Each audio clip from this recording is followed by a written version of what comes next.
بسم اللہ الرحمن الرحیم۔ آج سورہ الانسان، جس کا ایک دوسرا نام الدہر بھی ہے، اس کی تلاوت نماز میں آپ کے سامنے کی گئی ہے۔ سورہ انسان کا موضوع بھی آخرت بھی ہے، جیسا کہ سورہ قیامت کا موضوع آخرت ہے۔ البتہ اس میں آخرت کے پہلو کو دوسرے انداز سے بیان کیا گیا۔ سب سے پہلے بہت ہی مختصر الفاظ میں انسان کو یہ بتایا گیا ہے کہ اس کی حقیقت کیا ہے۔ یہ بتایا گیا اس کے بعد کہ اس دنیا میں انسان کو اللہ نے کیوں بھیجا ہے۔ پھر اس کے بعد اس بات کا تذکرہ ہے کہ جو نافرمان لوگ ہیں ان کا کیا انجام ہونے والا ہے۔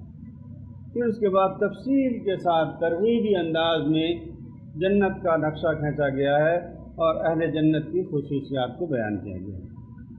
پھر اس کے بعد نبی کریم صلی اللہ علیہ وسلم کو جو دعوت کے راستے میں رکاوٹیں آ رہی تھیں، تو ان رکاوٹوں کو دور کرنے کے لیے اللہ تعالیٰ سے تعلق کو انتہائی مضبوط کرنے کی تعلیم اور ترغیب دی گئی ہے۔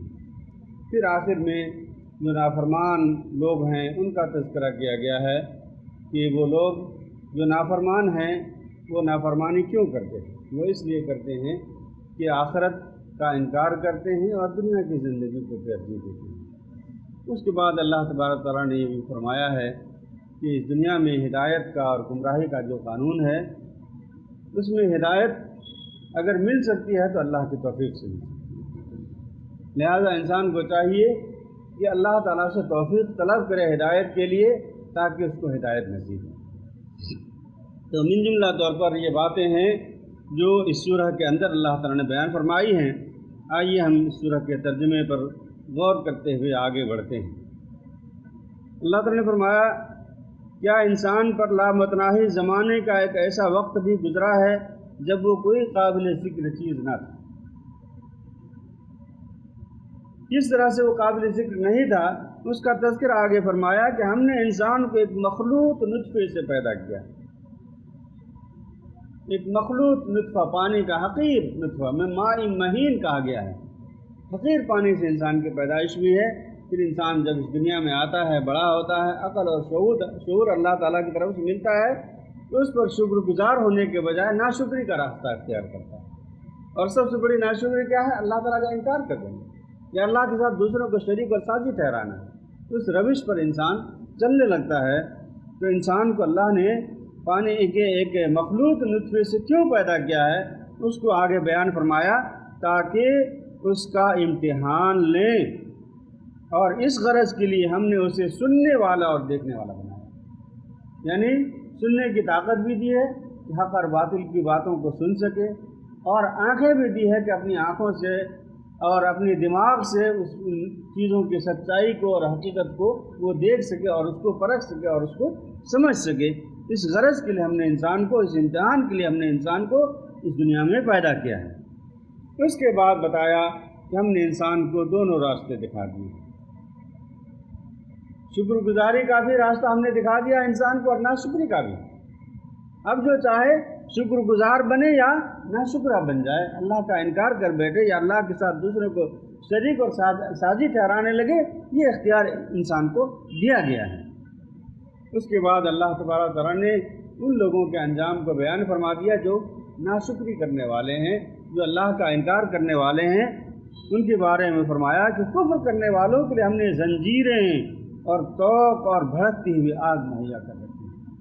یعنی محرومی کی جتنی باتیں ہو سکتی تھیں اس کو 3 الفاظ میں یا 3 یعنی نکات میں اللہ نے بیان فرما دیا کہ ان کافروں کے لیے پہلی بات یہ ہوگی کہ ان کے لیے زنجیریں ہوں گی جس میں وہ باندھے جائیں گے، اور توق ہوگی جو ان کے گلے میں ڈال دی جائے گی، اور بھڑکتی ہوئی آگ ہوگی جس آگ میں وہ ہمیشہ ہمیشہ کے لیے پڑے رہیں گے اور کبھی بھی اس آگ سے ان کو نکلنا نہیں ہے۔ اس کے بعد تفصیل کے ساتھ اہل جنت کے انعامات کا اور اہل جنت کی خوبیوں کا، ان کے صفات کا ذکر فرمایا